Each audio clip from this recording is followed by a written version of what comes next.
ये सदा नतमदाच हरे कृष्णा कृष्ण कृष्ण हरे हरे हरे राम राम राम हरे हरे हरे कृष्णा कृष्ण कृष्ण हरे हरे राम राम राम हरे हरे हरे कृष्णा कृष्ण कृष्ण हरे हरे हरे राम राम हरे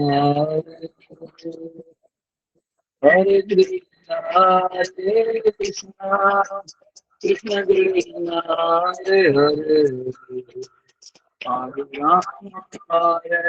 राम राम राम हरे कृष्णा कृष्ण कृष्ण हरे हरे राम राम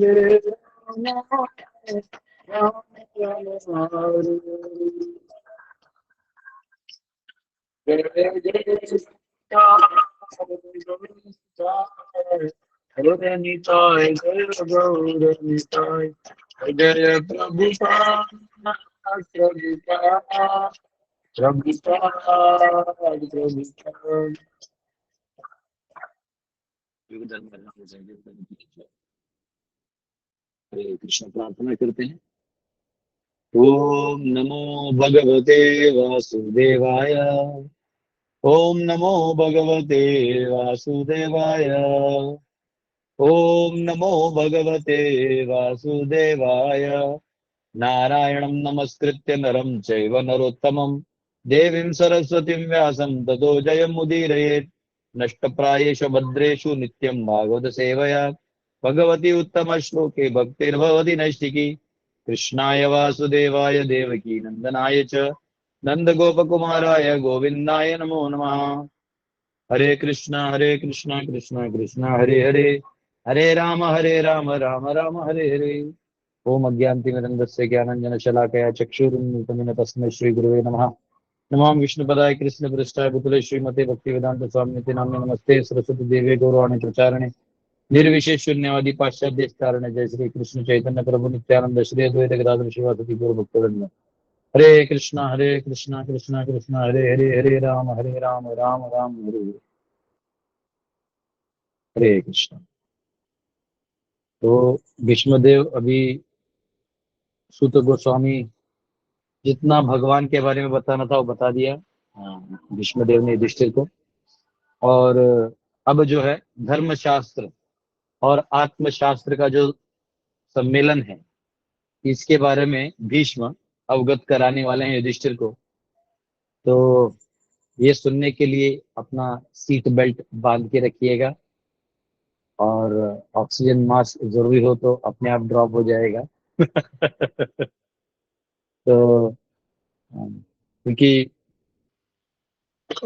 अभी जो प्रैक्टिकल नॉलेज है, हाँ, यानी जो प्रैक्टिकली जरूरी है वो नॉलेज भीष्मदेव अभी देने वाले हैं। और ये सब दिया है ऐसा सूत गोस्वामी ने बताया। और उसमें क्या क्या दिया है ये भगवान प्रभुपाद जी की कृपा से हमें दे दिया। जैसे शांति पर्व में जो एक सेक्शन आता है जहाँ भीष्म और युधिष्ठिर की यही चर्चा बड़ी विस्तृत रूप से है। तो जो विस्तृत चर्चा है वो चर्चा इधर प्रभुपाद जी ने परपोर्ट में लिख के दिया है। हालांकि सूत गोस्वामी केवल बता रहे हैं कि ये सब बताया, क्योंकि भागवत वही सब समझ सकते हैं जो ऋषि मुनि हैं। ये अपने सारे धर्म का पालन करके अब जो है हाईएस्ट धर्म यानी आत्म धर्म को प्राप्त करने के लिए आए हुए हैं। तो इसलिए सूत गोस्वामी वहां पे उनको ये जो डिटेल्स है वो नहीं बता रहे, क्योंकि वो अंडरस्टूड है कि आपको वो मालूम है तब आप इधर आए। जैसे अगर कोई 11th या 12th स्टैंडर्ड में जाता है तो उसको डिवीजन मल्टीप्लीकेशन नहीं सिखाया जाता, तो उसको मालूम है कि ये सीखा है तभी ये इस क्लास में पूछ रहा है। अच्छा, किसी को ऑडियो लो आ रहा है, पता नहीं, मेरी तरफ से तो ओके है। ऑडियो सचिन कम आ रहा सुप्रू, है। मेरा ऑडियो ठीक है? हाँ प्रभु, आ रहा है सही। अभी आ रहा है सही? सही आ आया रहा है प्रभु, प्रभु सही आ जी, रहा है? सही आ रहा है। ओके ओके, जिनको नहीं आ रहा है अभी आप कुछ जुगाड़ करिए। ओके ओके ओके ओके, धीरज तत्र न मुझे। ओके। तो तो यहाँ पे क्योंकि जैसे मैंने कहा कि वो बच्चे को आप मल्टीप्लिकेशन डिवीजन नहीं सिखाओगे, आपको मालूम है उसको वो चीज आता है। वैसे यहाँ जो ऋषि मुनि सूत गोस्वामी के सामने शौनक आदि ऋषि आए हुए हैं, ये कोई साधारण व्यक्ति नहीं है। ये धर्मशास्त्र जानते हैं, आत्मशास्त्र का बारे में जानते हैं, सब कुछ जानते हैं, नीति शास्त्र जानते हैं, सब जानते हैं। लेकिन ये यहाँ भगवान के बारे में जानने के लिए आए हैं, भगवत प्रेमी है। इसलिए इनको भागवत की कथा की जा रही है। और इसलिए भीष्म और युधिष्ठिर के बीच में जो भी भक्तिमय संवाद है उसको यहाँ लाया गया है। और जो अन्य संवाद हुए उनका संक्षिप्त में सूत गोस्वामी वर्णन कर रहे हैं। परंतु हम सब तो ऋषि मुनि है नहीं, हम सब वहां ऋषि मुनि की तरह तो नहीं गए। तो हम सबको प्रभुपाद जी ने उसमें क्या क्या है ये बताया है। तो मैंने जब ये पढ़ा तो मुझे ऐसा लगा कि या तो मैं भी सूत गोस्वामी की तरह से बता के जाऊँ कि ये बताए ये बताए ये बताए, और नहीं तो एटलीस्ट मैं आपको ग्लिम्स दूं। क्योंकि मैंने जो कोर्स चालू किया था गैट, उसमें तीसरा लेवल बचा हुआ है, जिसमें वेदांत सूत्र पढ़ाना है, वर्णाश्रम पढ़ाना है, नीति शास्त्र पढ़ाना है, ये जो अर्थशास्त्र है वो पढ़ाना है। कल भी एक डिवोटी था, बेचारा फोन किया, बोलता है प्रभु जी मैं बिटकॉइन या क्या क्या क्रिप्टो करेंसी में कुछ इन्वेस्ट किया और बहुत इतना बुरा डूब गया कि उसका सैलरी 40,000 है और उसका ईएमआई 70 जाने वाला है। तो ये अर्थशास्त्र आपको नहीं मालूम होगा कि अर्थ कहाँ से आता है और कैसे करना चाहिए, कहाँ रुक जाना चाहिए। तो लास्ट में जो इस अर्थ को चलाने वाले लोग हैं वो आपको डुबा देंगे। तो इसलिए सारा ज्ञान होना भी जरूरी है, पर उसको मैं एलोबरेटली अलग सेशंस में दूंगा। अभी मैं कम से कम आपको ग्लिम्सेस दे दूंगा जो भीष्म देव के माध्यम से हमें मिले हैं और प्रोपा जी के माध्यम से मिले। तो उवाच 25वां श्लोक खोल सकते हैं, 1.9.25। सुत उवाच युधिष्ठिरस्तद आकर्ण्य शयानं शरपञ्जरे अपृच्छाद्विविधान् धर्मान् ऋषीणां चानुशृण्वताम् च अनुशृण्वताम्। Sut Goswami said, Maharaj Yudhishthir, after hearing Bhishmadev speak in that appealing tone, asked him in the presence of all great rishis about the essential principles of various religious duties. Yudhishthir महाराज ने उनको जो अन्य धर्मान यानी धर्म शास्त्र जो है वो उसके बारे में पूछताछ किया। तो एक चीज आपको समझना होगा, भगवान गीता में कहते हैं सर्वधर्मान परित्यज्य माम एकम शरणम व्रज। तो ये श्लोक बहुत इंपॉर्टेंट है। कई बार इसको मिस इंटरप्रेट किया जाता है हमारे भक्तों में भी, और जो लोग धर्म का पालन नहीं करते होंगे। आजकल क्या हो गया है, वर्णाश्रम का पालन कोई नहीं करता है, अपने कर्तव्यों को कोई नहीं करता है, और एस्केपिस्ट या एब्सकॉन्डिंग मेंटेलिटी यानी भागा भगोड़ा जैसा जो मेंटेलिटी है, इसमें वो भगोड़ा जो मेंटेलिटी है इसको वो छुपाने के लिए धर्म के इसमें चले जाते हैं, जैसे कोई आध्यात्मिक कार्यों में लग जाते हैं दिखाने के लिए। और अंदर में वो भगोड़े होते हैं, तो जब उधर भी सेवा मिलता है तो वहां से भी भाग जाता है, वहां भी कहीं प्रेशर आता है, तो ये भगोड़े क्लास के लोग होते हैं। ध्यान से सुनिए, सर्वधर्मान परित्यज्य यानी सभी धर्मों का त्याग करके अर्जुन तुम मेरे पास आओ, इसका मतलब है कि आपके जो भी गुण धर्म हैं ये वैसे ही रहने दो, परंतु जब मैं पुकारूं तो कृपया करके उससे आसक्त न होते हुए मेरे पास आ जाओ। जैसे भी भगवान कह रहे हैं कि आप युद्ध करो, अब तुम्हें आसक्ति है नहीं है, as my order just do it. तो सर्वधर्मान परित्यज्य करने के लिए, किसी चीज का त्याग करने के लिए वो होना चाहिए। तो जब आप धर्म पालन करेंगे तब त्याग कर पाएंगे, तब आप कृष्ण को दिखा पाएंगे कि हाँ मैंने आपके वो फॉलो किया और जब आपने पुकारा तो मैं भाग के भी आया। गोपियों ने वर्णाश्रम पालन किया, जब भगवान ने बांसुरी बजाया तो रात को 12 बजे भी भागते हुए आगे, न लाज न शर्म न कुछ नहीं देखा, ऐसे ही भाग के आगे। तो पहली बात, हमारा प्रॉब्लम क्या है कि हम लोग धर्म पालन ही नहीं कर रहे। जो भी वर्णाश्रम का धर्म है हम जानते ही नहीं है।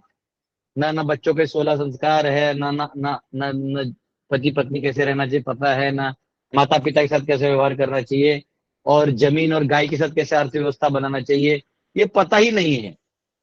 और ये पता नहीं है और हम क्या कर रहे हैं, हम अपने आप को धार्मिक बता रहे हैं और अपने आप को सर्वधर्मान परित्यज कर रहे हैं। भगवान क्या किए, देखिए कलयुग के लोग वो भी नहीं कर पाएंगे, तो धर्म ही उनका उड़ा दिए, बोले आ जाओ, कम से कम मेरे पास डायरेक्ट ही आ जाओ।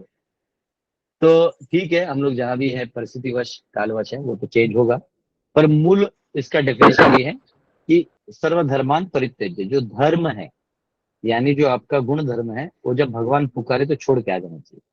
तो यहाँ पे अब युधिष्ठिर महाराज क्योंकि राजगद्दी पे बैठने वाले हैं, इतने सारे लोगों को गाइड करने वाले हैं, और इतना जो लोगों का हत्या हुआ इसका भरपाई करना है, उनके परिवारों को सांत्वना देना है, और उसके बाद नया समाज खड़ा करते हुए धर्म के आधार पे खड़ा करना बहुत बड़ा चैलेंज है। भगवान अपने भक्तों को कम एंगेज नहीं करते, तो जो ही आप समर्पित हो जाइएगा, बोलेगा प्रभु मैं आपका हूँ, वो सेवा में एंगेज करिए, इतना करेंगे आपको खुद आप कहाँ है ये पता ही नहीं चलेगा, मैं ये वर्ड ही नहीं आएगा।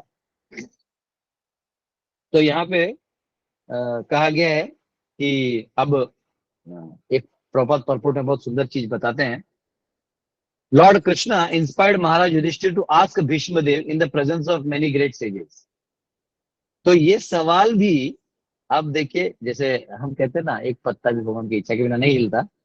तो कल भी हमारा क्वेश्चन आंसर चल रहा था, तो मैंने यही बोला कि कैसे भगवान ही कल आप लोगों से क्वेश्चन आंसर नहीं, लेक्चर के बाद एक कॉल आया था, तो मैंने वो एक प्रभु जी हमसे बताया कि उनके जीवन का, मैंने उन्हीं के जीवन का स्टोरी उनको सुना है। मैंने बोला कितने मोमेंट्स थे जहां आप कृष्ण को छोड़ सकते थे, अलग हो सकते थे, लेकिन उन पॉइंट्स पे केवल भगवान ने आपको बचाया, आपने भी अपने आप को नहीं बचाया।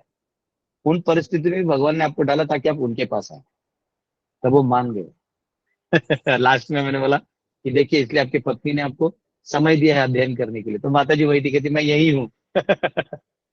तो हम सबके जीवन में आप एक होमवर्क करिए, मेरा आप सबसे हाथ जोड़ के रिक्वेस्ट है, आप इस आत्मचिंतन में जाइए। दूसरों की कहानी क्यों सुनना, आप हरि भक्ति तक कैसे पहुंचे हैं, इसका बस एक ऐसा करिए कि ये होता नहीं तो मैं यहाँ होता, ये नहीं होता तो मैं यहाँ होता, और उस जहां जहां पॉइंट वहां देखिएगा, वहां भगवान ने कुछ तो एक्सक्लूसिव करवा दिया जिससे आप वापिस उनके पास हैं, ये आपको अनुभव होगा। तो क्योंकि अभी इतने ड्यूटीज हैं तो इतने सबका तो हम सुन नहीं सकते, पर आप ये देखिएगा, अनुभव करिएगा। तो यहाँ पे कहा गया कि जो यहाँ युधिष्ठिर पूछ भी रहे थे ना, तो उसको भी इंस्पायर भगवान ही कर रहे थे। To ask Bhishmadev in the presence of many great sages, सभी ऋषि मुनियों के सामने पूछवाया है। देखिए जवाब देने के लिए तो ऋषि मुनि, अंगिरा मुनि, ये जो बाकी पर्वत मुनि आए हुए हैं, या जितनों का हमने नाम पढ़ा था, ये सब बड़े बड़े महान पर्सनालिटीज वहां पहुंचे थे, जो अलग अलग, कुछ तो स्वर्ग में रहते हैं, कुछ भ्रमण करते हैं, हाँ, सब अपने अपने एरिया के एक से एक धुरंधर हैं, उनसे पूछ सकते थे। उनके सामने युधिष्ठिर को कहा गया कि आप पूछिए, और क्या क्या पूछिए, indicating thereby that the Lord's devotee like Bhishmadev, although apparently living as a worldly man, is far superior to many great sages. तो देखिए यहाँ भगवान जो है अपने भक्त की स्तुति में लगे हुए हैं, वो भक्त को ग्लोरीफाई करने में लगे हुए हैं, भक्त भगवान को ग्लोरीफाई करने में लगा है।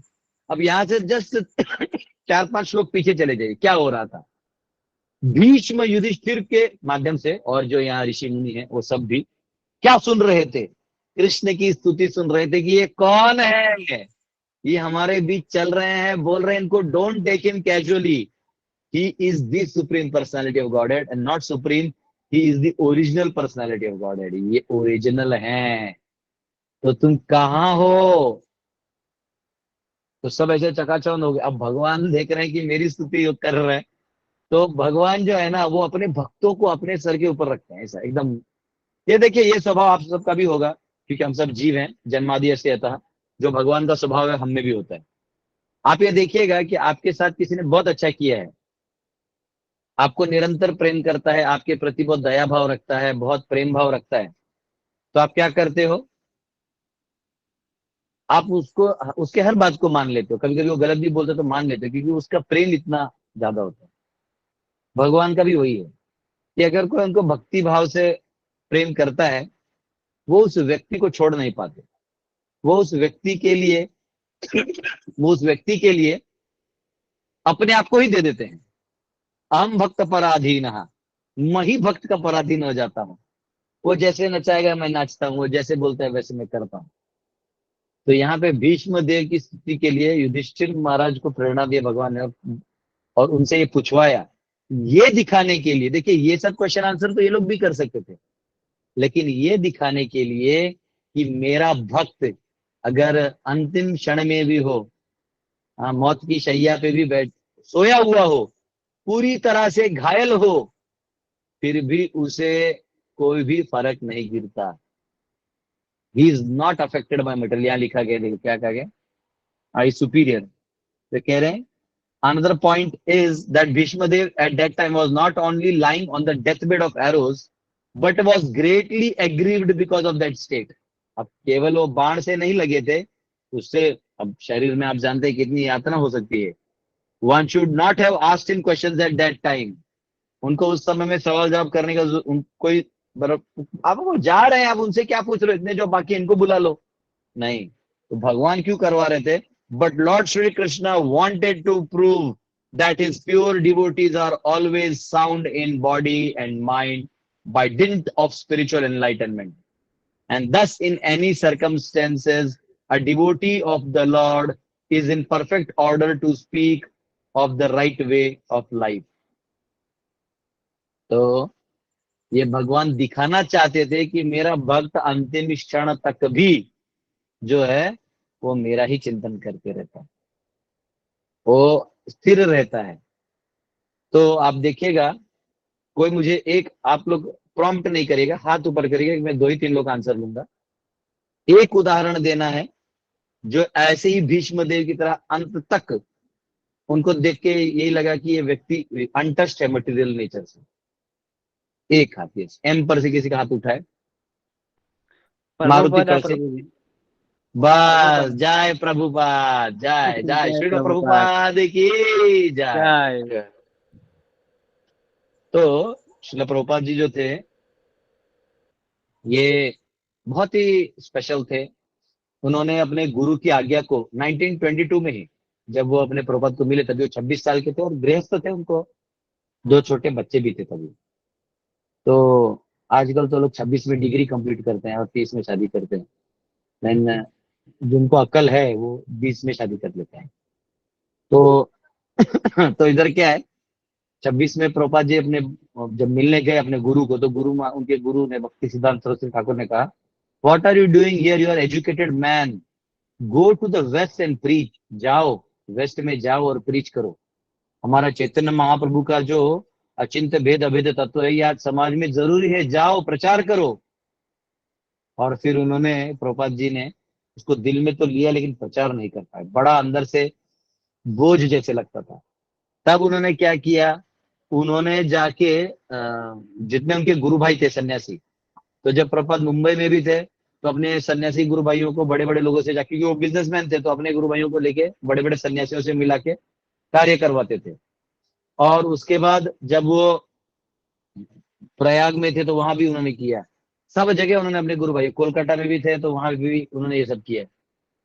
और बाद में उनके गुरु उनके सपने में आए कि अब तुम्हें करना है, निकलो। तब उन्होंने संन्यास लिया और पूरे पाश्चात्य देश में प्रचार किया। और जब उन्होंने प्रचार चालू किया, तभी वो 70 के थे जब पाश्चात्य देश में प्रचार चालू किया। 70 से 81 यानी 12 साल वो जो है वहां पे प्रचार किए। और लास्ट में आप सबको यूट्यूब में वो वीडियो दिखेगा, प्रभुपाद ऐसा ऐसा लेटे हुए हैं बेड में, और एकदम स्किनी हो गए, दुबले दुबले हो गए, और दुबले दुबले हो गए, और उनको ऐसे माइक पकड़ाया गया है। प्रभुपाद तो बोल रहे हैं, तो one should follow the life of goodness। और उधर प्रभुपाद वर्णाश्रम भी बोल रहे हैं। देखिए, प्रभुपाद प्रॉपर जाते जाते वर्णाश्रम बोल के गए, और वो बोल के भी गए थे कि मेरा 50% काम जो है वो रह गया है, क्योंकि वर्णाश्रम जब तक स्टैब्लिश नहीं करिएगा तब तक ये आएगा नहीं, जो भक्ति है वो ऐसा हिलते रहेगा, आज कर रहा है कोई भक्ति कल भाग रहा है, स्टेबिलिटी नहीं आएगा। जो 50 60 70 साल आदमी जी के स्टेबली काम कर सकता है, वर्णाश्रम नहीं रहेगा तो हिलते रहेगा बेटा, होमलेस हो जाएगा। तो उन्होंने क्या किया, लास्ट लास्ट तक डिक्टाफोन लेके उनके डिसाइपल्स, उनको डिसाइपल वो करते रहे कि नहीं प्रभुपाद अब आप आराम करिए, अब सब हो गया है, हम लोग संभाल लेंगे। प्रभुपाद बोल रहे आप बाकी सब संभाल लोगे लेकिन मेरे गुरु की सेवा तो मुझे ही करनी है ना। तो आखिरी तक वो आप वो वीडियो देख सकते हैं, बहुत भावुक हो जाइएगा कि एक शिष्य अपने गुरु की आज्ञा को कितना मानता है कि आखिरी क्षण तक भी वो वही कर रहा है।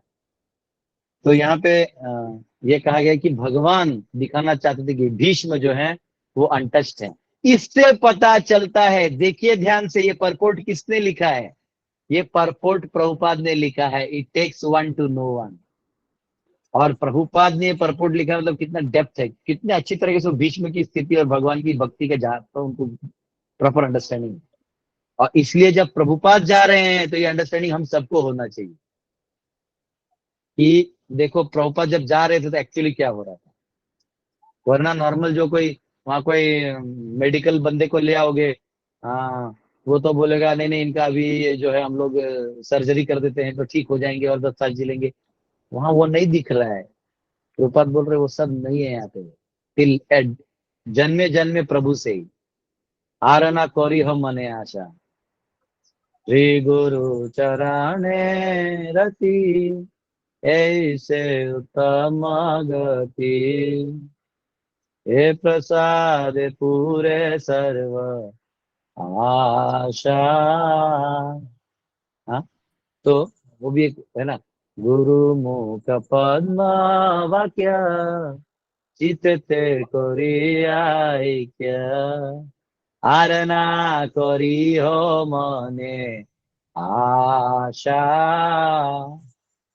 हाँ, और गुरु और डिसाइपल का जो कनेक्शन है वो इतना ही है, सेवा। गुरु ने जो दिया हुआ सेवा है वो आखिरी तक वो व्यक्ति करता है। जैसे शबरी माता जो थी, उनके गुरु ने उनको कहा कि आप यहाँ बैठ के ना भजन करो, प्रभु राम यहाँ से आएंगे तब उन्हें अपने हाथों से खिलाना। तो हुआ, बहुत सालों तक वहां बैठी थी वो, गुरु की आज्ञा का पालन किया। और भगवान क्या करते हैं, आपकी भक्ति से प्रसन्न नहीं होते, आपकी भक्ति ही गुरु भक्ति होनी चाहिए पहले। गुरु की आज्ञा को सर पे रखना मतलब कृष्ण को सर पे रखना। तो जब गुरु की आज्ञा का जो सर पे रखा, तब उन्होंने देखा कि अरे तो मुझे तो यहाँ जाना चाहिए। तो अगर आप गुरु की आज्ञा पालन कर रहे हैं तो भगवान भले आपके भक्ति में उतना दम ना हो, लेकिन आपकी निष्ठा देखते हुए वो वहां आपको दर्शन देंगे। तो ये बहुत इंपॉर्टेंट फैक्टर है। और आश्चर्य ये है कि देखिए, ये जो भीष्म तो 5000 साल पहले गए, तो बहुत दूर है, नहीं देख पाएंगे। प्रभुपाद जस्ट हमारे सामने थे। और अभी भी जितने भी हमारे भक्त हैं, जितने भी प्रभुपाद के शिष्य हैं जो भक्ति कर रहे हैं, हाँ, इनकी दुनिया में भले ही कई बार लोग होते हैं जो द्वेष करते हैं तो निंदा कर देते हैं, लेकिन इनका भक्ति लेवल देखिए, हाँ, कितना हाई है। अभी कदमताम महाराज जब प्राण जाने का समय आया तो बस भजन कर रहे, मुस्कुरा रहे थे, बोल भी नहीं पा रहे थे, तो अपना कीर्तन में सर हिला रहे थे, हाथ लेके। हाँ, जब हमारे गुरुदेव भुवनेश्वर प्रभु ने अपना शरीर त्यागा तो वहां पे वो 2 महीना तो कुछ खाए पिए ही नहीं, ऐसे ही भजन कर रहे थे। और अंत में वो तो पॉइंट क्या है कि ये जो भक्त हैं, तो जैसे गुरु वैसे शिष्य। प्रभुपाद ने भी आखिरी तक अपने गुरु की सेवा करते करते शरीर त्याग दिया। इन्होंने भी वही किया, इन्होंने भी वही। तो यहाँ पे इससे पता चलता है कि भगवान ये परिस्थिति में डालते हैं भक्त को, ये दिखाने के लिए कि मेरा भक्त जो है किसी भी परिस्थिति में मेरी मुझे नहीं छोड़ता और वो हमेशा स्थित रहता है, मटेरियल नेचर उसका अफेक्ट नहीं करती। तो यहाँ पे कहा गया, फिर यहाँ पे कहा गया, this is all due to the arrangement of great wheel carrier lord Shri Krishna, हाँ, चक्रपाणी जिनको कहते हैं, who establishes the glories of his devotee. ये अपने भक्तों की जो महिमा है इसको उजागर करते रहता है। भागवत पुराण खोल लीजिए, अन्य पुराण खोल लीजिए, आप कोई भी स्क्रिप्चर खोल लीजिए, आपको एक ही चीज मिलेगा, भक्तों की महिमा। भक्तों की महिमा, हाँ। कृष्ण की भी महिमा है, जहां जहाँ कृष्ण की भी महिमा है, भगवान विष्णु के, नारायण के स्वरूपों की महिमा है, लेकिन सर्वत्र ज्यादा भक्तों की महिमा है।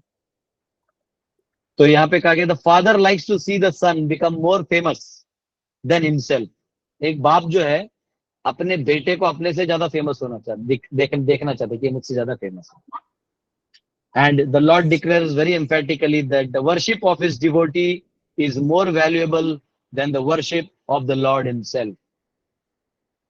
तो भक्तों की सेवा ये भगवान की सेवा से ज्यादा बड़ा माना जाता है। आप सबको मैंने कांचीपुरम की कहानी बताई थी, कैसे उन्होंने भगवान का सेवा किया इतना साल, लास्ट में भगवान बोले नहीं मैं तुम्हें वैकुंठ नहीं ले जाऊं। बोले क्यों? तो क्योंकि तुम भक्तों की सेवा नहीं किए। तो वो सब सेवा छोड़ के भक्तों की सेवा में लग गए। और आपको एक मैं कहूँ कि भक्त बड़े दयालु होते हैं, आप उनकी सेवा करिए, कहीं अपराध हो गया हो तो माफी भी मांग लीजिए, लेकिन आप भक्तों की सेवा कर सकते हैं। और भक्तों की सेवा करेंगे तो भगवान का ध्यान वहां अपने आप जाता है। ये कौन है नया? हाँ, जैसे किसी व्यक्ति से आपको दोस्ती करना है तो उसके बेटे से आपकी दोस्ती होगी तो आपकी उसके बेटे उसके फादर से भी हो जाएगी। डायरेक्ट फादर के पास जाना है तो बहुत सारे बैरिकेड्स होंगे, प्रॉब्लम्स होंगे, लेकिन बेटे से आपका दोस्ती है तो वो वहां पे ध्यान देगा। और उस व्यक्ति के स्पाइस भी आपके आगे पीछे रहेंगे कि हाँ ये क्या कर रहा है मेरे बेटे के साथ, अच्छा आदमी है बुरा आदमी है। तो ऐसा रहता है। तो वैसे भगवान भी जो है, अगर आप भक्तों के संग में आ जाते हो ध्यान देते हैं, अच्छा तो ये यहाँ पे बहुत इंपॉर्टेंट सब्जेक्ट मैटर है जो कहा गया है। तो अगला जो श्लोक है ये मैं पढ़ लेता हूँ, जैसे 9 बज रहा है, और मैं बस श्लोक पढ़ के ट्रांसलेशन पढ़ूंगा। और उसका जो भी, क्योंकि वर्णाश्रम में बहुत कुछ और सब्जेक्ट मैटर है, ये पढ़ने के बाद मुझे ऐसा लगा, या पता नहीं इसी में बहुत समय भी जाएगा, पर मैं चाहता हूँ कि आपको ग्लिम्स दे दूं, अन्यथा क्या धर्मशास्त्र है क्या नीति शास्त्र है नहीं समझ में आएगा। तो आपके जो अंडरस्टैंडिंग्स हैं वो क्लियर नहीं होंगे कि भागवत क्या चीज है और ये क्या है। आइए भीष्मदेव क्या कह रहे हैं, देखिए। हाँ?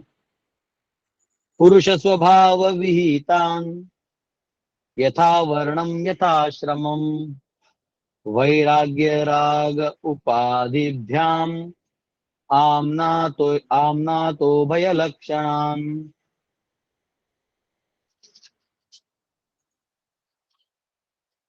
At Maharaj Yudhishthir's inquiry, Bhishmadev first defined all the classification of castes and orders of life in terms of individuals' qualifications. Then he systematically in twofold divisions described counteraction by detachment and interaction by attachment. यहाँ कहा गया कि भीष्मदेव के धर्मशास्त्र के धर्म के नियमों के बारे में जब पूछा गया तो भीष्मदेव ने वर्ण और आश्रम के बारे में पहले बताया, और फिर उसको आसक्ति और वैराग्य यानी प्रकृति मार्ग और निवृत्ति मार्ग में डिवाइड करके समझाया कि किसको कैसे पालन करना चाहिए और क्या होता है। तो इसके परपोर्ट में प्रभुपाद बहुत कुछ सुंदर सुंदर चीजें लिखते हैं कि पहले तो मनुष्य को कैसे होना चाहिए, फिर वर्ण और आश्रम में क्या होना चाहिए, और इससे इस वर्णाश्रम है क्या है, ये पैड है, लॉन्च पैड, तो यहाँ से कैसे जूम करके उड़ के निकल जाना चाहिए। तो ये यहाँ पे दिया गया है। तो कल हम इसको चर्चा करेंगे, 9 बज गए, क्योंकि उसको चर्चा करने में ही मेरा 1.5-2 घंटा जाएगा। तो उसको हम अगले 2 क्लासेस में तोड़ेंगे। मेरा रिक्वेस्ट है, इतना अच्छा है कि जितना प्रॉपर ने समझाया कोई नहीं समझाएगा, तो मेरा रिक्वेस्ट है आप प्लीज मिस नहीं करिएगा, टाइम पे आइएगा, है ना। हरे कृष्ण। तो हम एक आध 2 क्वेश्चन ही लेंगे, किसी का सवाल है प्लीज पूछ सकते हैं। यस हेमलता माता जी। हरे कृष्णा प्रभु जी, दंडवत प्रणाम। यस धन्यवाद। प्रभु जी मेरा एक्चुअली एक अपने 7 चैप्टर में एक श्लोक था, उसको समझना था मुझे, वो समझा नहीं थोड़ा। बोलिए बोलिए। जो हमारा 7 चैप्टर है ना भगवत गीता का, उसमें का 15वां श्लोक जो है वो थोड़ा सा डिस्क्राइब करके समझा सकते हो आप? अभी वो पढ़ना पड़ेगा आपको, मैं इतना बड़ा पंडित नहीं हूँ। 7-15 क्या खोल के देखिए, ओके वरना मुझे मेरे नोट्स देने पड़ेंगे। आप पढ़िए, तब तक मैं नोट्स निकालता हूँ। ठीक है, श्लोक पढ़ू ना प्रभु जी? हाँ पढ़िए। हाँ।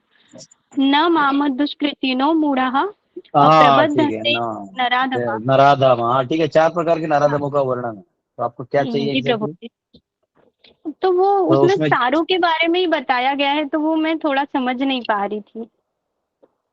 मतलब चारों के बारे में बताया तो क्या चाहिए आपको? चार तो जो बताए ना, माया अपहृत ज्ञान, हाँ आसुरम भाव यस आश्रित, और कौन से दोनों है? नमाम दुष्कृतिनो मूढ़ा प्रपद्यन्ते नराधमा, माया अपहृत ज्ञान, और कौन से दो और हैं? आसुरी भाव को प्राप्त होते हैं। सॉरी। जो नास्तिक है 4 प्रकार के, वो चारों नास्तिकों का वर्णन है प्रभु उसमें। मूढ़, राइट। नराधम, नहीं, माया, है वो पदज्ञानी। एक्चुअली प्रभुपाद ने, जब प्रभुपाद ने परपोर्ट में दिया हुआ है, मूर्ख यानी जो अज्ञानी है, हाँ और प्रभुपाद तो ने वो दिया जो है, लेकिन तीसरा परपोर्ट में है सारा प्रभु क्या जी आप वो जबरदस्ती नोट्स निकलवा रहे हैं मेरे से? देखिए, सॉरी क्वेश्चन स्कूल पर वो नहीं, मेरे वो है प्रभुपाद ने परपोर्ट में दिखा, एकदम अच्छे से लिखा है। अब वो 4 कैटेगरी में ना, एक्चुअली माया अपहृत हाँ ज्ञान मायावादियों को कहा गया है। आसुरम भावम जो उग्र कर्म करते हैं उनको कहा गया है। ये देखो ओके यहाँ आ गया मेरे पास, ये देखिए। मैं फिर भी हाँ जानबूझ के नोट्स इसलिए निकाला क्योंकि आपको, देखिए पहला है मूढ़, तो उसको मैंने इतने सारे हाँ पॉइंट्स ही बना के रखे हैं। मैं भी अच्छा आदमी हूँ, बहुत अच्छे पॉइंट बना रही हूँ। मूढ़ा, मूढ़ा जो है 4 प्रकार के दुष्कृति में कहे गए हैं जो भगवान को सरेंडर नहीं होते। तो मूढ़ वो व्यक्ति है जो जो बहुत काम करता है, बहुत ज्यादा गधे की तरह काम करता है, और ये अपने जीवन के बारे में इंक्वायरी नहीं करता। यानी उसको गधे को बोलते हैं, अरे क्या गधे की तरह काम करता है, वो गधे की तरह है। वो जाते हैं और मतलब जैसे गधा क्या करता है, धोबी का कपड़ा उठाता है, घाट पे जाता है, धोबी का कपड़ा रखता है, घास खाता है, उसको लगता है जब तक उठाएंगे नहीं घास नहीं मिलेगा, तो इसका अज्ञान है। तो ऐसे लोग लेबर की तरह काम करते रहते, लेकिन अपने जीवन में मैं कौन हूँ इसके बारे में नहीं पूछताछ करते, तो ऐसे लोगों को मूढ़ा कहा गया है। और उसमें बहुत सारे अभी पॉइंट्स हैं जो प्रभुपाद ने मेंशन किए हैं, उसमें भी गधे का उदाहरण दिया है। इधर लिखते हैं, work day and night and clear burden of self created duties, अपने ही मन से बनाए हुए ड्यूटीज को वो पूरा करने में लगा रहता है जो जरूरत है नहीं। एंड से नो टाइम फॉर स्पिरिचुअलिटी, जिनको आध्यात्म के लिए समय नहीं होता। तो ये सब बूढ़ों के लक्षण है, बहुत कुछ है इसमें। नराधम है जो सारे मनुष्यों में 84 लाख योनियों है, उसमें वो सबसे अधम है, यानी पाप कर्म में लगा हुआ है। और मनुष्य होते हुए सिविलाइज्ड लाइफ नहीं जी रहा है। मूड वो होता है जो सिविलाइज जी रहा है लेकिन उसको गोल पता नहीं है, इंटरेस्ट ही नहीं है। और दूसरा है कि वो सिविलाइज ही नहीं जी रहा है, मनुष्य की तरह भी नहीं जी रहा है, वो प्राणी की तरह बस एंजॉय कर रहा है। ठीक है, तो वो जैसे यहाँ लिखा है, duties of guardians 10 reform military ceremonies as mention in Manusmriti, ये फॉलो नहीं करते। तो 99.9% लोग जो है वो मनुस्मृति फॉलो नहीं करते, और मनुष्य को मनुष्य की तरह नहीं रखते, तो वो नराधम माने जाते हैं। माया अपर्त ज्ञान है जो erudite knowledge is nullified by influence of material energy, specially poets philosophers, इन लोगों को इस कैटेगरी में डाला जाता है, जो बहुत एकदम कविता वगैरह लिखते हैं। ऐसे ऐसे ऐसे कविता लिखेंगे, लेकिन उस कविता में भगवान का कुछ लेना देना नहीं होगा। हम्म? तो जैसे वो ऐसे बहुत बड़े लोग आते हैं ना, कविता लिखते हैं, सोचता हूँ कि वो कितने मासूम थे, आहा, आपको लगेगा वाह वाह वाह वाह, लेकिन उसमें भगवान है ही नहीं। जी तो ये माया, इनकी माया ने इनका मतलब प्रकृति दिखा के ज्ञान हर लिया। और फिर आसुरम भाव में आश्रित है, ये प्योरली एथिस्टिक, जो आप नास्तिक लोग कह रहे हैं वो ये हैं, आसुरम भाव में आश्रिता। They say supreme can not descend to material world, उनका कहना है कि जो भगवान वो नीचे नहीं आ सकते। And some consider him impersonal, कुछ उनको अव्यक्त समझते हैं, वो भी आसुरम भाव में आएंगे। And some manufacture incarnation in factory of brain, अपनी उपज में, बुद्धि में अवतारों को बना लेते हैं। ये तो 1.5 पन्ने का नोट्स है, 1.5 भी नहीं, 2 पन्ने का नोट्स है। मैंने जब गीता क्लास दिया था तो प्रभु स्कैन जी करके ये भेजा था। सभी लोगों का भी प्रभु उद्धार करते होंगे ना? जब राइट टाइम आता होगा तब। तो प्रभु को फोन करके पूछना पड़ेगा।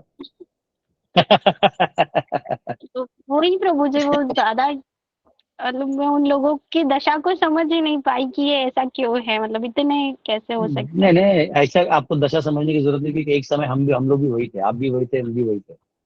कहीं ना जी कहीं ये बात हमने तो सच है कि 99% वैष्णव लोग सेवा, नास्तिक ही वैष्णव होते हैं। सेवा किया है, और हम जी लोगों ने कहीं ना कहीं सुकृति कुछ पाया है, तब जाके प्रभु कृपा से हमें ये मिला हुआ है। और चैतन्य जी महाप्रभु दयालु हैं, इस बार तो बिना क्वालिफिकेशन के ही दे रहे हैं।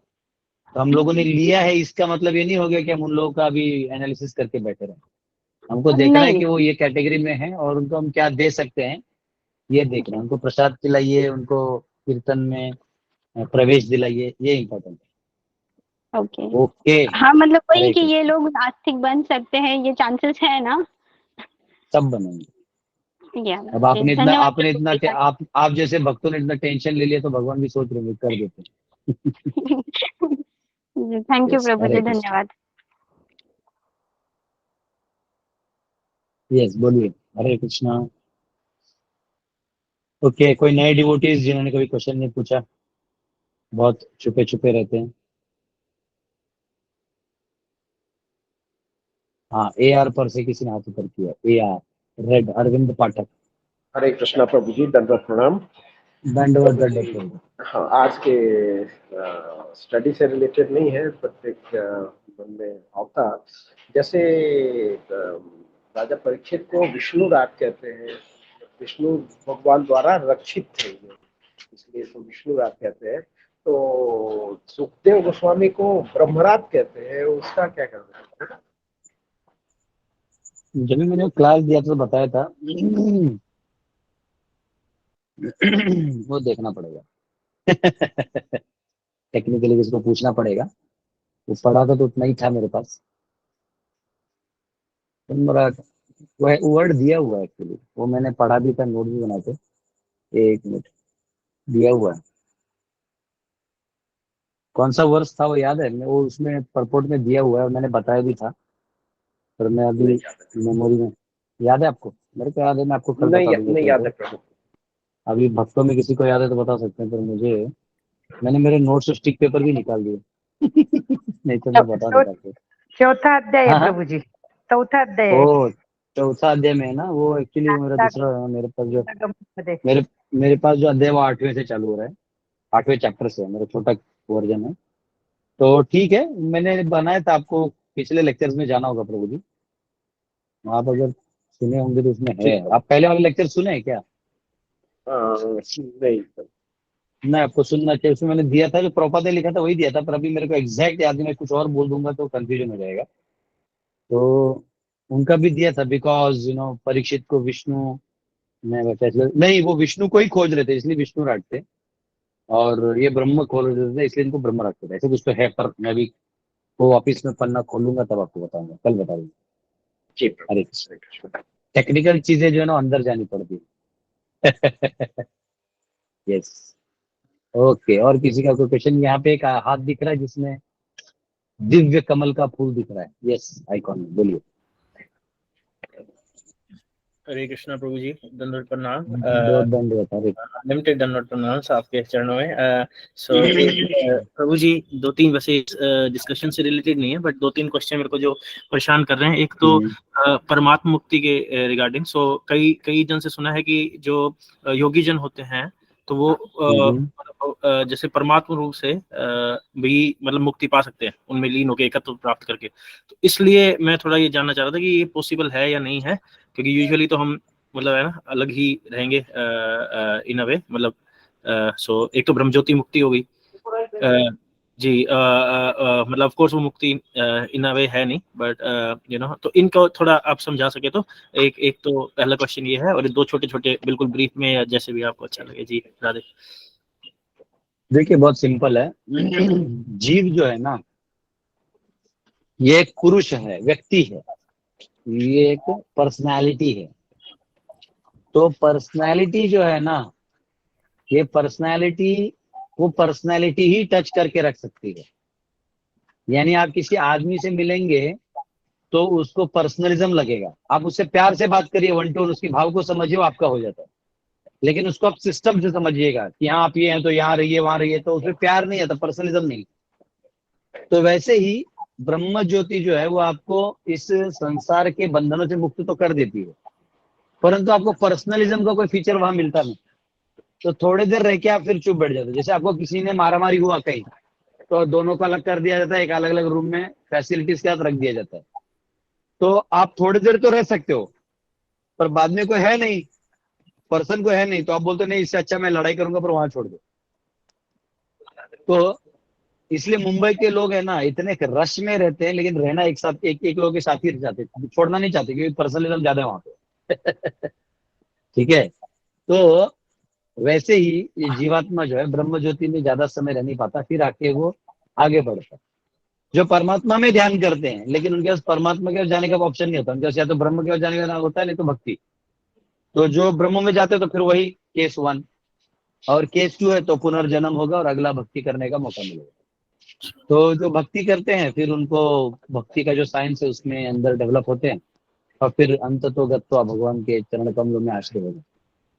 जी जी। सो या ब्रह्मज्योति का तो क्लियर था कि they'll have to come back, but इसका क्लियर नहीं था। सो परमात्मा मुक्ति भी इन अ वे वो कर सकते हैं, बट वो उनको जस्ट क्लोज लेके जाएगी भक्ति के। ये कोई ऐसी मुक्ति नहीं है कि वो सच्ची में लीन हो सकते हैं भगवान में और एकत्व प्राप्त कर सकते हैं। हाँ, वो या तो तपलोक में भी पहुंच जाते, कभी कभी ऊपर के लोग पहुंच जाते हैं जहाँ ब्रह्मा जी इतना आयु हो जाते हैं, लेकिन हाँ, लेकिन फिर वो मुक्ति नहीं है वापस। राधे जी। हरे कृष्ण प्रभु, एक छोटी चीज और थी, एक तो ये पंच परमेश्वर के बारे में थोड़ा जानना था कि जैसे जो सनातन धर्म में कहते हैं कि जो पंच परमेश्वर के जरिए अगर आप उनको परमात्मा रूप में देखते हैं तो मुक्ति हो सकती है, जैसे शिव और यहाँ पे सूर्य नारायण और कृष्णा और और एक आप पंचोपासना की बात कर रहे हैं? हाँ जी, पंच परमेश्वर जी जी, उसका थोड़ा कॉन्सेप्ट क्लियर हो जाए ना कि उनके जरिए मुक्ति मिलती है। गणेश और आप दूसरे से करा सकते हैं। अरविंद जी थोड़ा म्यूट करिए, अरविंद जी म्यूट करिए, अरविंद जी म्यूट करिए।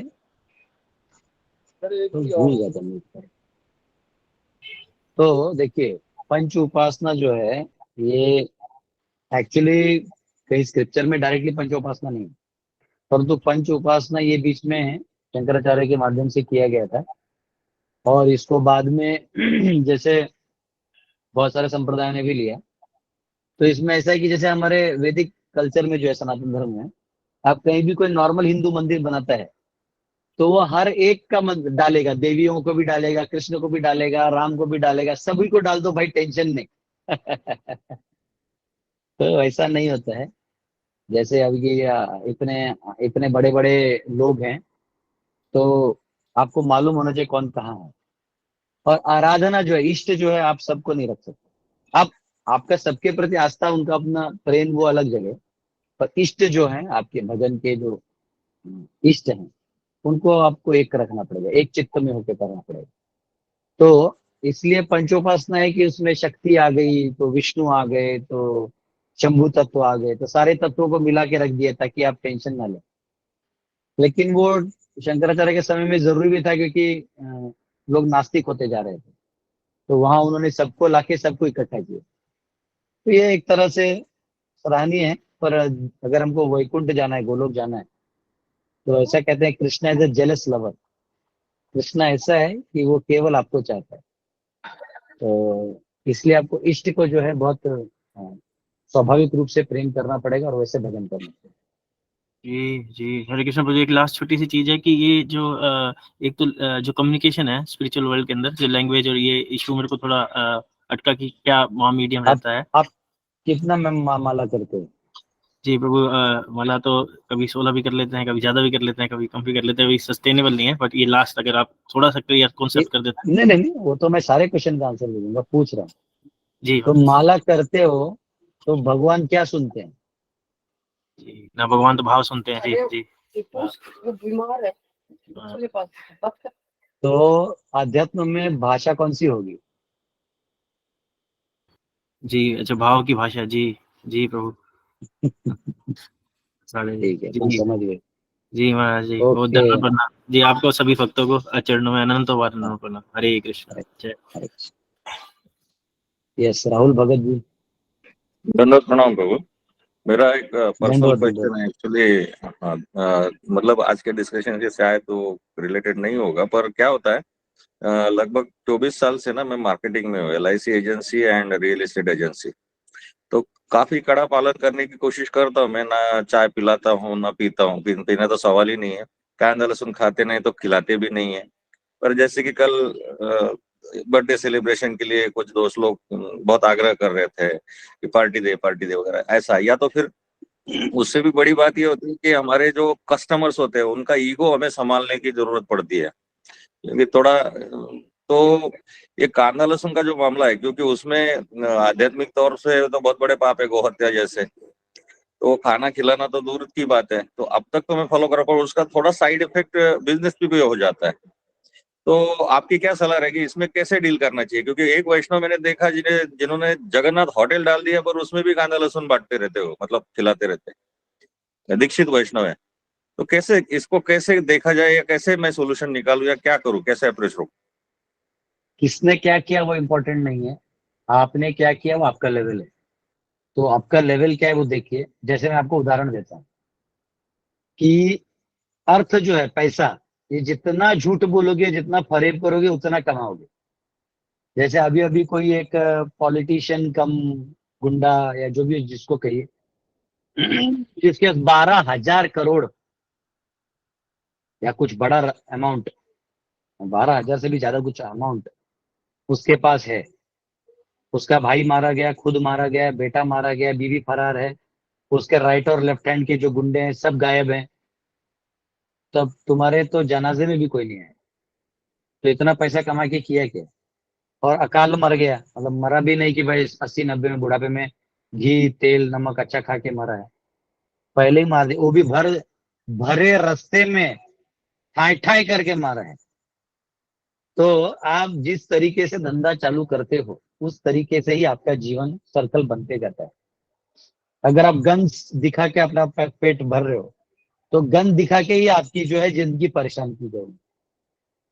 हाँ, मैंने ऐसे भी देखा है, कुछ लोग का अपना, समझो किसी का कोई बिजनेस है, जैसे फैक्ट्री बिजनेस है, इंडस्ट्री है, तो वो तो प्रोडक्ट्स बेच बेच के कर रहा है, और वो आयन मतलब मशीनरी को यूज कर रहा है, और वही अमीरी जो मशीनरी यूज करके कमाते हैं, वो बड़े बड़े मशीन्स में वेंटिलेटर पे ही मर जाते हैं।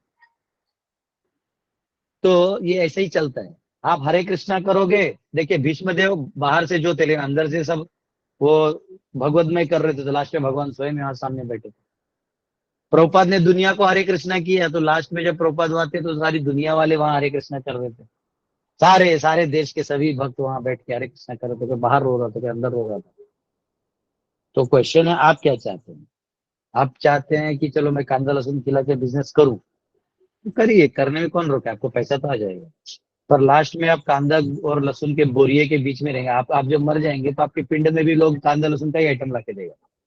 वो जानता है कि ये तो खाता है, ये तो फिर लास्ट में क्या, फिर आप पिंड भी नहीं खा पाइएगा, है ना? तो हमें देखना है कि हम हमारा क्या क्रिएट कर रहे हैं। वैसे दूसरा क्या कर रहा है वो हमारे लिए इंपॉर्टेंट नहीं, क्योंकि वो आज क्या कर रहा है कल भी सुधर जाता है, क्या पता वो कल किसी और के भागवतम क्लास में बैठ के उसको अलर्ट हो जाए और वो सुधर जाए, तो उसका तो हमारा सब्जेक्ट नहीं है। लेकिन हमारा सब्जेक्ट ये है कि अर्थ जो है वो झूठ बोलने से, फ्रॉड करने से बढ़ता है। ठीक है, मुझे आज भी याद है, जब हम लोग 11th-12th स्टैंडर्ड में थे, तो हॉस्टल में रहते थे, तो वार्डन वार्डन यानी जो आपके आप में से फ्लोर रिप्रेजेंटेटिव होता था, और 3 फ्लोर्स का एक वार्डन होता था, सॉरी 2 बिल्डिंग्स का, सर 6 रिप्रेजेंटेटिव और एक वार्डन। तो हर फ्लोर रिप्रेजेंटेटिव को कुछ पैसा मिलता था कि आप लोगों को ये इवेंट करना है, तो वो हॉस्टल की तरफ से मिलता था। वो anyway, तो हॉस्टल को फीस हम ही लोग भरते थे, लेकिन ठीक है, जो भी पैसा है। तो उसमें ना सिंपल था चीज, सिंपल चीज, नारियल लाना था, नारियल। तो नारियल आप 5 रुपए का भी ला सकते हो, 50 रुपए का भी ला सकते हो, 20 रुपए का भी ला सकते हो। तो तभी जो जो भी था फ्लोर रिप्रेजेंटेटिव, उसने मुझे बोला, सुन अपन ऐसा कर दे, चल तू चल मेरे साथ। मैंने बोला, हाँ चल नारियल लाना मेरे साथ। तो वो बोला कि हम लोग क्या करेंगे, हम लोग 25 रुपए का दिखाएंगे, और वहां से दूर से जाके 8 रुपए वाला लेके आएंगे, और अपन ना इसे सब फिर खाएंगे, अपन दोनों पार्टी करेंगे। 4-5 नारियल लाना था मेरे को ऐसा, क्योंकि समहाउ और इधर ना वो, इसलिए पैसे के मामले में ना मैं थोड़ा ज्यादा अलर्ट हूँ। और ये मेरे घर से ही मेरे कुछ कल्चर्स हैं। फादर बोलते थे भीख मांग के खा लेना, लेकिन किसी का टच नहीं करना, वो आजीवन कलंक तुम्हारे मन में रहेगा। तो फिर मैंने बोला, नहीं प्रभु सर, बोला इधर से नहीं होगा, आप किसी और को लेके जाओ। बोलता नहीं नहीं नहीं। मैंने बोला, सर फिर 8 रुपए का नारियल भी क्यों लाना, अपने पीछे ही नदी है, अपन डुबकी मारते हैं, लोग नारियल छोड़ते रहते हैं, 2-3 कैच कर लेंगे, और वही दिखा के अपन खा, फिर 25 रुपए ही बचा लेते ना हर के पीछे। तो वो समझ गया कि ये नहीं समझेगा, और तो फिर वो चला गया, नहीं तो उसने नारियल लाया। अब फ्लोर रिप्रेजेंटेटिव और रेक्टर के बीच में कौन मारामारी करने जाएगा? तो पॉइंट क्या है लेकिन आज वो बंदा कहाँ है किसी को पता नहीं, लेकिन मैं कहाँ हूँ वो उसको पता है। तो ऐसा है। अभी मैंने हमारे टाइम में भी देखा, जहां भी आप अनएथिकल हो जाइएगा ना, वहां शॉर्टकट लगता है, बड़ा अच्छा लगता है, लेकिन आप कहीं नहीं पहुंचते। हम लोग जब बुक डिस्ट्रीब्यूशन कर रहे थे, आपको बताता हूँ, हम लोग जब ज्वाइन किए थे 2008 में मंदिर में, तो वहां पे हम लोग बुक डिस्ट्रीब्यूशन करते थे 4-4 5-5 घंटा रस्तों पे। हाँ, स्वारगेट में तो एक ने मेरा कॉलर पकड़ के ऐसा लटका दिया था। स्वारगेट बस स्टैंड, जिसको पूरा मालूम होगा। लास्ट में उस गुंडे से मैंने दोस्ती किया, बैठ के उसको समझा हम लोग क्या कर रहे हैं। तो इतना खुश हुआ मेरे को, बोले लस्सी वस्सी पिलाए, बोले तुम लोग बहुत अच्छे लोग हो। तो जब हम लोग बुक डिस्ट्रीब्यूशन कर रहे थे तो 3 टीम्स बनाए हुए थे। मैं ये एग्जांपल आपको इसलिए दे रहा हूँ ताकि आपको पॉइंट समझे, और कुछ नहीं, मेरा कोई वो करने का मकसद नहीं है, पर आपको हेल्प होगा जो भी सुन रहे हैं। तो 3 ग्रुप्स बने थे, कृष्ण बलराम और नित्यानंद, ऐसा चार चार बने थे, फिर वो 3 हो गए। अब तीनों में कंपटीशन लगा दिया था हमारे ऊपर वालों ने, ताकि ज्यादा बुक्स जाए। उनका वो मकसद अच्छा था, और हम भक्त भी बड़े उत्साही थे, यंग ब्लडेड एकदम, मतलब आज तो पूरा दुनिया को गीता ठूस देना अंदर में। थोड़ा साइकोलॉजिकली वो अलग थे।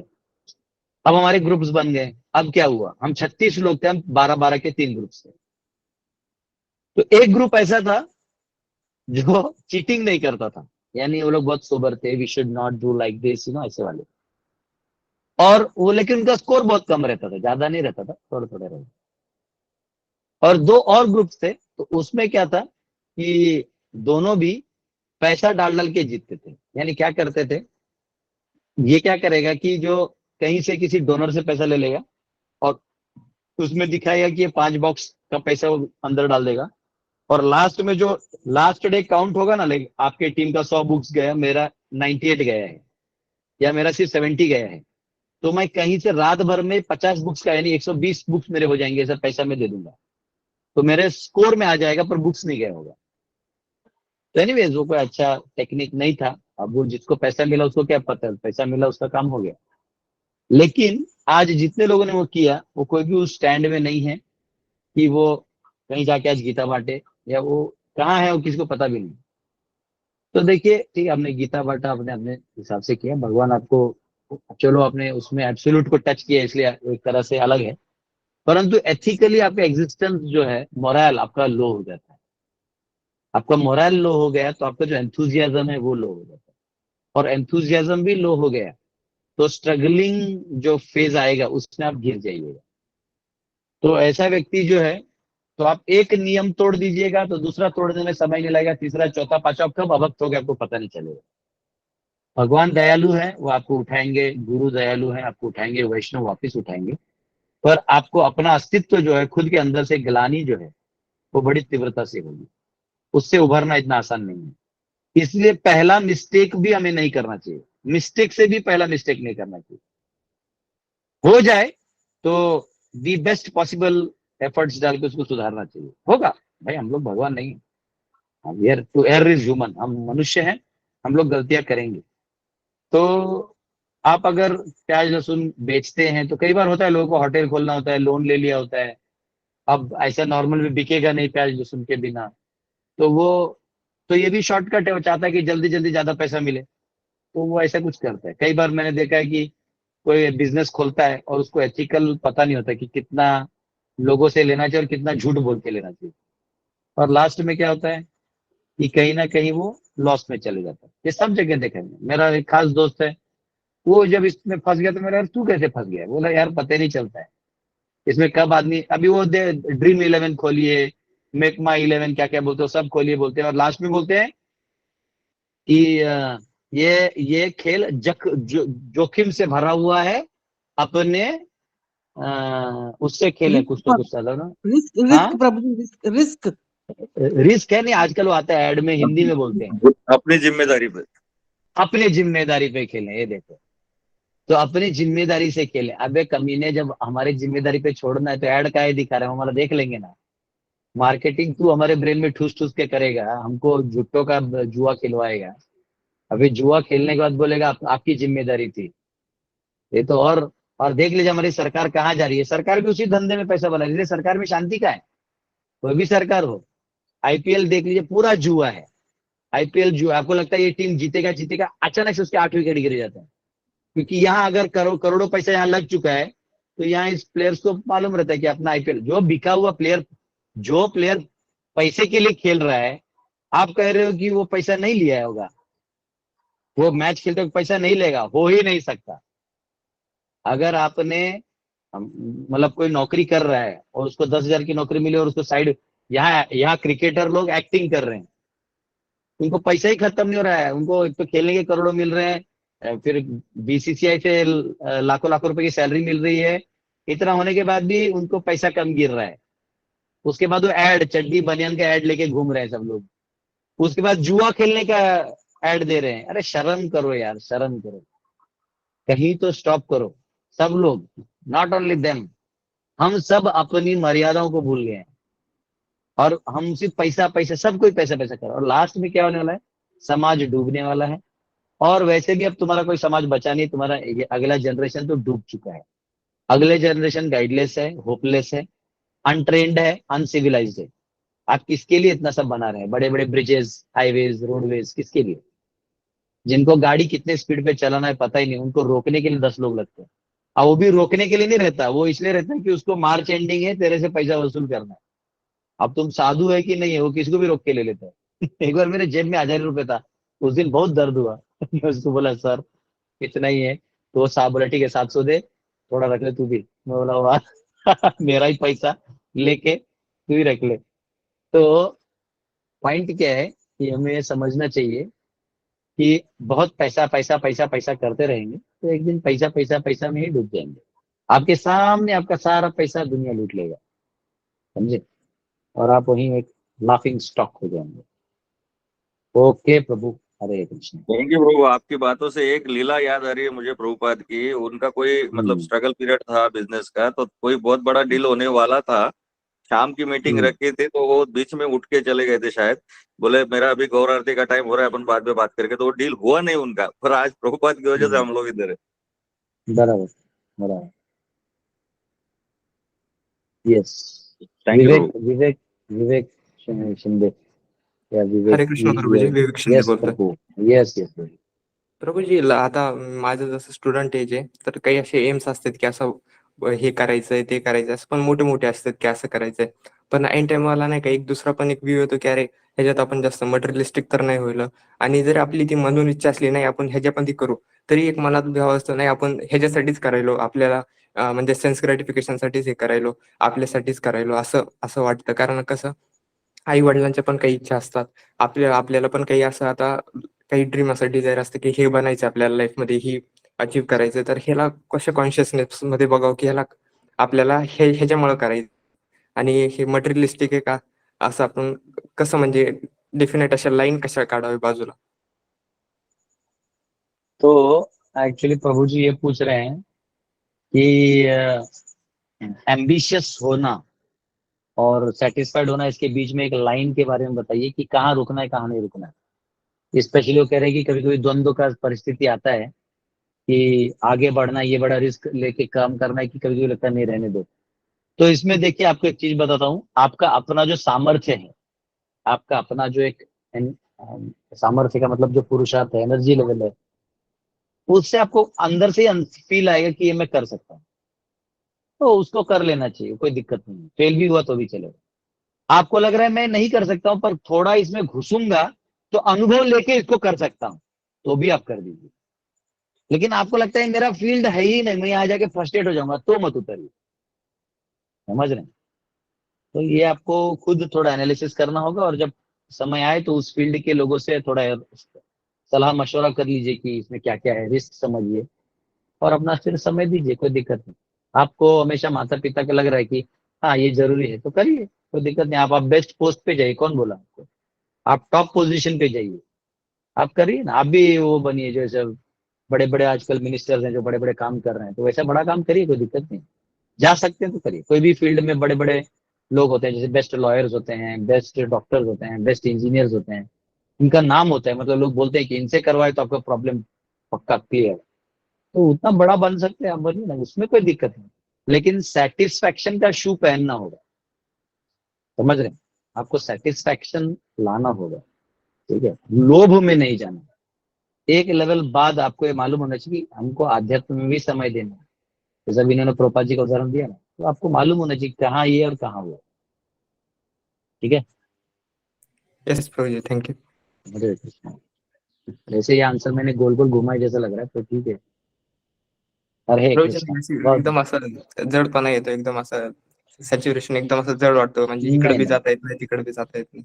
नहीं नहीं, ऐसा इतना नहीं करने का। भक्ति जो है ना बहुत आसान है। देखो, भक्ति मतलब क्या, आप अपने कर्तव्यों को किए जाओ ना, उसमें थोड़ी उधर थोड़ी सर पड़ना है। वो काम भी जो आप एंगेज कर रहे हो अपने आप को, तो नहीं एंगेज करो तो बैठ के जड़ता फीलिंग आएगी, तो एंगेज करोगे तो हल्का भी लगेगा। फिर उसके बाद आप कभी मंदिर जाते हो, कुछ भी और भजन करते हो, नविता भक्ति में कुछ करते हो, श्रवणम कीर्तनम, हल्का हो जाएगा। आपको ऐसे ज्यादा ओवर कैलकुलेट नहीं करना चाहिए। तो ज्यादा, वो इंग्लिश में कहते हैं too much analysis leads to paralysis.